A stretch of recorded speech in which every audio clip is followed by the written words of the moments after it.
What is a sole trader? Are you new to the world of self-employment? Maybe you've decided to go freelance and start a business, or you have a side hustle that's taken off. Either way, this video is for you.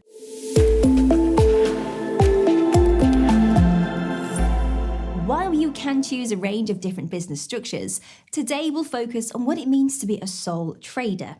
Now, being a sole trader means you are the sole owner of your business, and because of this, that means you call the shots.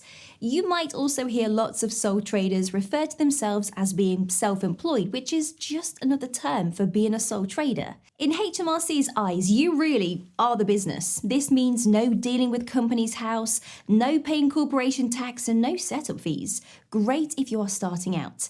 You simply need to submit a self-assessment tax return every year and keep a record of your income and expenses, which we will discuss in a separate video.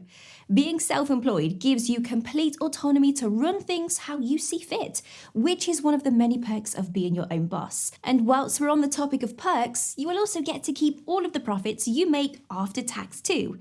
However, like everything in business, being a sole trader does come with a few considerations. For example, as you and your business are one entity, any debts your business incurs are your debts. You have an unlimited amount of liability as a sole trader, which is why some individuals see this as a risk when compared to operating as a limited company.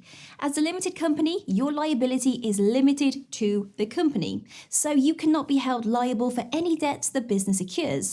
Being a sole trader can also be less tax efficient than operating as a limited company, depending on how much you earn.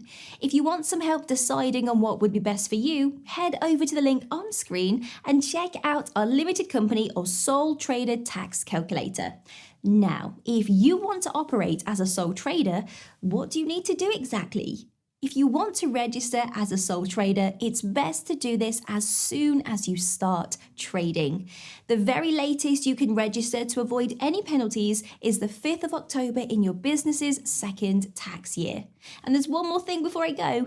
It's worth noting that you are entitled to a £1,000 trading allowance each tax year. So this means if your self-employed earnings are less than this amount in a tax year, you don't need to register as a sole trader or tell HMRC about them. You get to keep it all. Thanks for watching. Please subscribe to see more content like this, and as always, leave a comment below if you have any questions.